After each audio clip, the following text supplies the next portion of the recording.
हरिओम विद्यार्थी मित्रों, सीसी प्रकरण नंबर 5 ऑर्डर आपता, ऑर्डरનો अमल करता અને ઓર્ડર રદ કરતા પત્રોનું પ્રકરણ આપણે શરૂ કર્યું છે, જેમાં આપણે ઓર્ડર આપતા પત્ર અને એને ધ્યાનમાં રાખવાની બાબતો વિશે ચર્ચા કરી ગયા.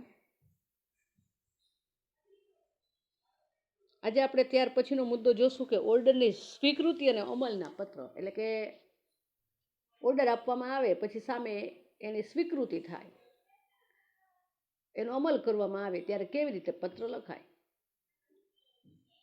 એટલે કે આપણે પહેલાં વાત કરી પ્રમાણે કે પૂછપરછ થાય પહેલાં, એટલે પૂછપરછનો પત્ર છે એ ગ્રાહક લખે, એનો પ્રત્યુત્તર છે એ વેપારી આપે, અને વેપારીના પ્રત્યુત્તરના આધારે ગ્રાહક છે એ ઓર્ડર લખાવે. કોને? તો કે વેપારીને. અને સ્વીકૃતિનો પત્ર કોણ લખશે? તો કે વેપારી. તો આ રીતે વેપારી દ્વારા ઓર્ડરનો અમલ કરતો પત્ર છે એ લખવામાં આવે છે. તો ઓર્ડરની સ્વીકૃતિ અને અમલના પત્રની આપણે ચર્ચા કરીએ તો વેપારમાં ગ્રાહકે આપેલા ઓર્ડરનો અમલ સમયસર થાય તે ખૂબ જ જરૂરી બાબત છે. એટલે કે ગ્રાહક પક્ષેથી ઓર્ડર આવી ગયો જે તે માલ સામાન માટે, તો એ માલ સામાનના ઓર્ડરનો અમલ તાત્કાલિક સમયસર થાય, એણે જેટલા સમય મર્યાદામાં કીધું છે એ સમય મર્યાદામાં થઈ જાય, એક મહત્વની બાબત છે. તેથી વેપારી ઓર્ડર પત્ર મળ્યા પછી ગ્રાહકની સૂચના અનુસાર માલ સામાન મોકલી આપે છે. એટલે કે જેટલો સમય 10 દિવસ 15 દિવસ કે જે કંઈ સમયગાળો કીધો હોય, જેવો ઓર્ડરનો પત્ર આવે એ ભેગો એને માલ સામાન મોકલી આપવાનું કાર્ય છે કે વેપારીએ કરવાનું છે. અને સાથે સાથે આ ઓર્ડરની સ્વીકૃતિ અને અમલ કરતો પત્ર પણ ગ્રાહકને લખે છે. માલની સાથે માલ તો મોકલાવે છે અને સાથે સાથે એના ઓર્ડરનો અમલ કર્યો છે, સ્વીકૃતિ આપેલી છે, અને જે કાંઈ બાબતો એમાં જણાવવાની છે એ બાબતનો પત્ર છે એ વેપારી દ્વારા ગ્રાહકને મોકલવામાં આવે છે. ગ્રાહક તરફથી ઓર્ડર આપતો પત્ર મળ્યા પછી વેચાણ કરતા છે એ સૌ પ્રથમ પોતાના માલ સામાનમાં દાખવેલ રસ અને આપેલ ઓર્ડર માટે આભાર વ્યક્ત કરતો ઓર્ડરનો સ્વીકૃતિ પત્ર ગ્રાહકને લખે છે. આપણે પહેલાં વાત કરી હતી કે જ્યારે પત્ર લખવામાં આવે ત્યારે જેનો મુખ્ય ભાગ છે, જે 3 પેરેગ્રાફમાં આપણે જનરલી લખીએ છીએ, તો પહેલા પેરેગ્રાફમાં વેપારી પોતાની વિશે અથવા તો જે સામેની વ્યક્તિ તરફથી જે પત્ર મળ્યો છે એને અનુસંધાને પત્ર લખી રહ્યા છે ને એવી વિગતો અંદર દર્શાવવી જોઈએ. તો અહીં વેપારી છે એ ગ્રાહકને પત્ર લખે છે, એટલે વેપારીએ સૌથી પહેલાં તો પહેલા પેરેગ્રાફમાં જે શરૂઆત કરે પત્ર લખવાની ત્યારે શું કરવું જોઈએ?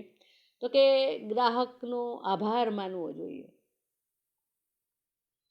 અને એમ કહેવું જોઈએ કે ભાઈ તમે અમારા માલ સામાનમાં જે રસ દાખવેલો છે અને તમે જે ઓર્ડર લખાવ્યો છે એ બદલ તમારો ખૂબ ખૂબ આભાર, આવું એને સ્વીકૃતિના પત્ર દ્વારા ગ્રાહકને જાણ કરવી જોઈએ. ત્યારબાદ ગ્રાહકે આપેલ ઓર્ડર અનુસાર માલ સામાન મોકલાવેલ છે અને આ માલ સામાન ક્યારે, કેવા પેકિંગમાં, કયા માધ્યમ દ્વારા મોકલ્યો છે, આ બાબતોનું સ્પષ્ટ અંદર વર્ણન કરવામાં આવે. એટલે વેપારી છે એ ગ્રાહકને આભાર વ્યક્ત કર્યા પછી શું કહેશે? તો કે બીજો પેરેગ્રાફ એનો હેતુ, તો કે ભાઈ માલ સામાન તમે જે કીધું છે એ પ્રમાણે અમે મોકલાવી દીધેલ છે. માલ સામાન ક્યાં, કેવી રીતે અને ક્યારે રવાના કર્યો છે, કેવા કેવા પેકિંગમાં મોકલાવેલ છે અને કયા માધ્યમ દ્વારા મોકલ્યો છે, ને આ બધું જ ઓર્ડરના અમલના એટલે કે સ્વીકૃતિના પત્ર છે એમાં દર્શાવવામાં આવે છે. ગ્રાહકે આપેલ સૂચનાઓનું કઈ રીતે પાલન થયું છે વગેરે બાબતો જણાવતો ઓર્ડરના અમલનો પત્ર લખવો જોઈએ. એટલે કે ગ્રાહકે જ્યારે ઓર્ડર લખાવેલો હોય ત્યારે અમુક જે સૂચનાઓ આપેલી હોય અને માલ સામાન બાબતે કે જે કાંઈ બાબત હોય, તો એ બધી જ સૂચનાઓનું, બધી જ બાબતોનું એણે પૂરેપૂરું પાલન કર્યું છે એ બાબત જણાવતો પત્ર છે એણે અમલના પત્રમાં લખવું જોઈએ.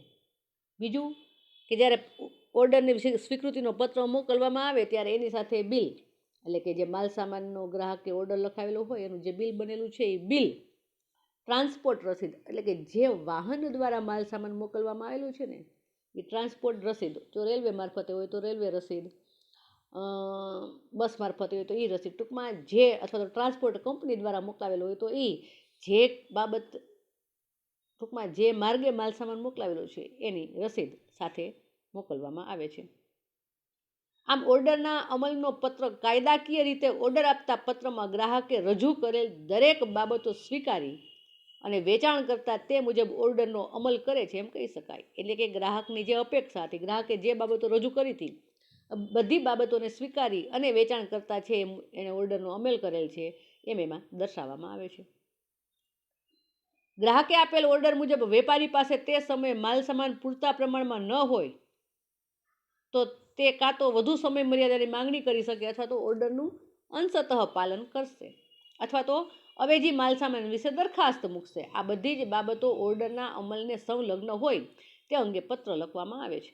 એટલે કે જ્યારે ગ્રાહક તરફથી ઓર્ડર આવે તો ઘણી વખત એવું બને કે વેપારી પાસે કે ઉત્પાદક પાસે જેટલો માલ સામાન મગાવેલો છે ગ્રાહકે એટલો પૂરતા જથ્થામાં એની પાસે માલ સામાન ન હોય, બરાબર. તો ગ્રાહકને 3 ઓપ્શન આપે. કાં તો વધુ સમય મર્યાદાની માંગણી કરે કે ભાઈ તમે કીધું છે કે 10 દિવસમાં માલ સામાન મોકલાવો તો 10 દિવસમાં અમારથી પહોંચી શકાય નથી, થોડીક સમય મર્યાદા વધારો. બીજો ઓપ્શન એ કે ભાઈ અત્યારે અમારી પાસે સ્ટોકમાં આટલો માલ સામાન છે તો તમને મોકલાવી દઈએ, બાકીનો માલ સામાન પછી પાછળથી મોકલાવશું. એવું અંશતઃ પાલન કરવાનું સૂચન કરી શકે.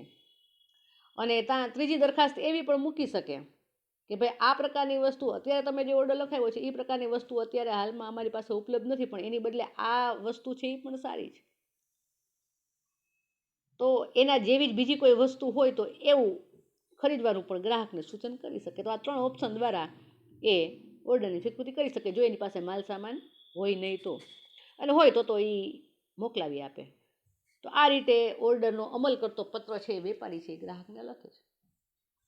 હવે અમલ કરતા પત્ર લખતી વખતે કઈ કઈ બાબતો ધ્યાનમાં રાખવી જોઈએ એ આપણે નેક્સ્ટ લેક્ચરમાં ચર્ચા કરશું.